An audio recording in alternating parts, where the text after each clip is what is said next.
Hello. Welcome back to the pod book.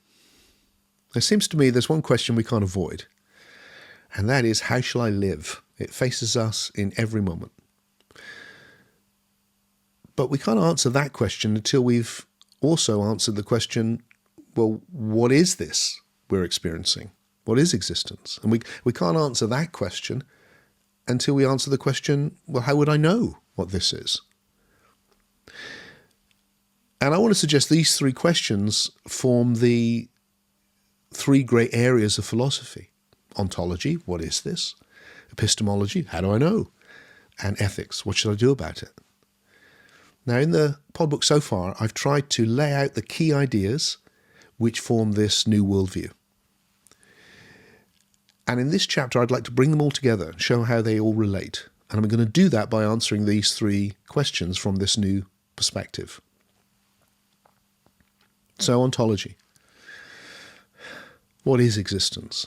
Well, I've suggested it's one process of becoming, and everything which has any qualities whatsoever has arisen within that one process of becoming. And that includes spirituality. That the universe has evolved from matter to life to psyche or soul, and that spirituality is the traditional way of exploring that level of psyche or soul. And that we need to update spirituality so it's not about something supernatural, but about the most emergent level of the natural process of becoming. And I've suggested that the traditional idea that there's a great mind which has created or emanated the universe has got it the wrong way round.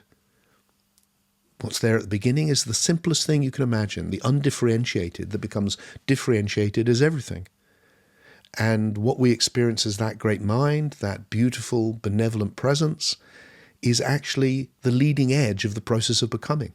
The universe is flowering into God. And I've suggested we can understand the whole process by analogy with an AI system, as long as we're careful with the analogy. That the universe is learning, that the past doesn't pass, it accumulates, and all of the information that accumulates forms patterns that repeat, and that's what makes everything consistent. But all of the systems are constantly coming into new relationships, and that's what makes the whole process creative. And I've suggested, therefore, we understand ourselves as not a thing, but a process. We are psychobiological passivity systems.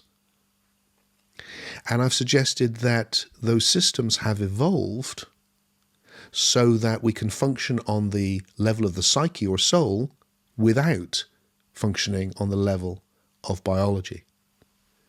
And that is how we can understand the ancient teaching that the soul survives the death of the body in a whole new way, as the continuation of a process that's happening right now and doesn't stop, but transforms. Okay, so how do we know stuff? Let's look at epistemology. Well, I'm suggesting that every system is discerning the differentiations in its informational ecosystem, from the very primitive levels of matter right the way through. And that when that arises as a biological discernment, that's the senses. And it tells us information that can keep the biological system alive. And therefore it's very important that that information is trustworthy. And I've suggested, look, that's the etymological root of the word truth, and that's the best way of understanding what we mean by truth, something that's trustworthy. We're looking for the most trustworthy way of discerning our reality. And a big jump forward in that is the evolution of consciousness, which is a way of processing information in high definition so that we can pay attention to what really matters, and that is what we experience as conscious. And I've suggested that the psyche is best understood as a sense, sensing, and that what's happened is that in the evolutionary process, this sense has evolved so that systems can discern their own processing. And that the psi sensing has evolved from being able to sense our processing, which is still going on, of course, for us, and it's expanded out so that we can sense psi sense the oneness of everything, for example. That we can psi sense the supersoul, God, for example. And that psi sensing is how we have spiritual experiences. And that for all of these levels, we are sensing and making sense, which on the biological level is instinctual categories with which we recognize what I'm discerning is this, not that. And then we're putting them into narratives, that information into narratives. Oh, it's doing this and not that. And that continues into the level of the psyche, but now it's ideational categories with which we go, it's this, not that. It's doing this, not that. Sensing and making sense. And that this includes spiritual experience, where we also go, it's the oneness. It's not anything else. I'm experiencing God. I'm not experiencing something else. Okay, ethics. How should we live? Well, every system is reading and responding. On the very primitive level, you could say it's reacting, a chemical reaction. But certainly by biology, it's reading with the senses, and then it's responding. And that develops to ideational reading, and then this higher level emergence of responding. And that's ethics. So what does that mean for how we respond if we take on this unividual philosophy? Well, the unividual philosophy says the universe didn't start but with a purpose, but a purpose has evolved. And the purpose that's evolved at its leading edge is now the awakening to the unividual communion, the awakening to the supersoul. So the most emergent purpose, the most emergent way of responding to this is to go up, to start processing from this unividual perspective, which is a change of state. And then from that change of state where we're processing at our very best, to interact, to respond by loving wisely, without naivety, by serving the greater becoming. And I've shared methods that we can use for going up, which is essentially focused psi sensing. Psi sensing in high definition, focusing on the oneness, focusing on God. And I've suggested that we're in a process of self-formation because we are a conscious system interacting with the universe, and we're made of our past. So every choice we make creates our character, the character of who we are. And that therefore forming our character is also part of how we should live. Especially because our individuality is what we can contribute to the emergence of God. Because I've suggested that God is a super system in which different souls have come together to form something greater. The big mind is made of many little minds. And just as my biological body is a collection of cells that works because they're all doing something different, what we contribute to the evolution of the super soul, the super system, is that we are unique.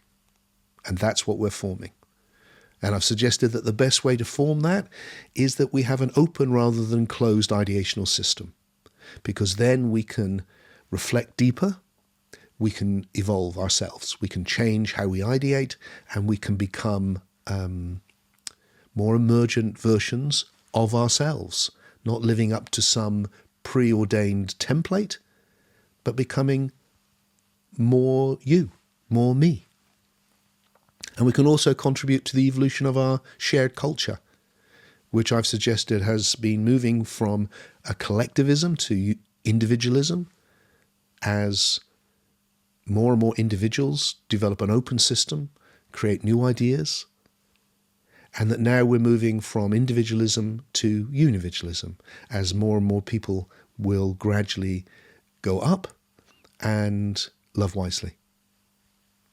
And we can move from the dark side of individualism, for all of its great virtues, which is a narcissistic consumerism, to a realistic culture of kindness. Okay, so the essence of this is very simple. Ontology. There's one process of forming, of becoming, and that includes everything. And the leading edge of it now is the unividual communion, the formation of the supersoul. Epistemology. Every system is discerning its informational ecology, and that has led all the way to you and I being able to discern the oneness of everything, to able to sense God.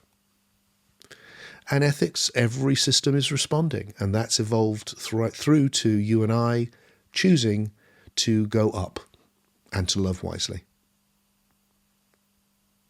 So I hope this gives some idea of how I see it all fitting together and all the ideas supporting each other. And I hope it's also given you some sense of why I called the pod book Why Your Life Really Matters.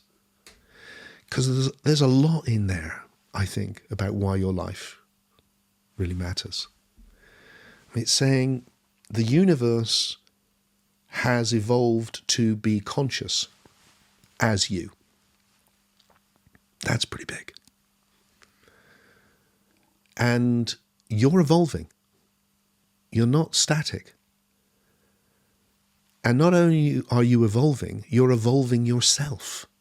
You are playing a huge part in how you evolve. And that evolution doesn't end with the death of the body. You're not something throwaway. And that you can awaken to these amazing spiritual states, including the unividual communion. And that in doing that, your individuality can contribute to the emergence of God, to the supersoul, to something utterly beautiful and sublime.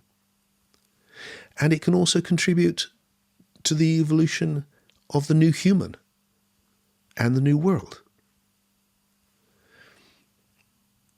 So for me, this philosophy offers realistic hope about our individual lives and our collective journey. I said at the beginning in chapter 1 that I wanted to explore that there was a new understanding coming, and this would lead to a new human and to a new world. But it won't just happen. We have to do it. And how do we do it? Well, we become future people now. We take on the new understanding. We become the new human. And we begin to interact in the way that we will in the future world. There's a lovely line from Pierre de Chardin, who is a pioneer of this evolutionary spirituality, who once described himself as a pilgrim from the future. If this understanding and experience of life that we've been exploring touches you like it touches me,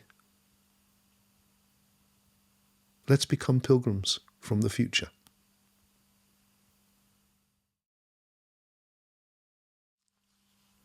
From the next chapter onwards, we're going to explore all sorts of different questions from this unividual perspective. And we're going to start with free will. Does it exist? How does it work? And as we reach the end of this introductory section, I wanted to remind you that if you would like a transcription of all of these different chapters so far, that is available as an ebook on Amazon. And because you've come so far with me, I wanted to share this. Things that come into the world and make a difference start very small, with very few people. And if they're recognized as a value, they grow. And I'm looking for early adopters, people who can spot the value of Unividualism now and help me develop the ideas and to share them with other people. And if that's you, if you're an early adopter, reach out to me, connect, and let's work out together how we can do some good in the world.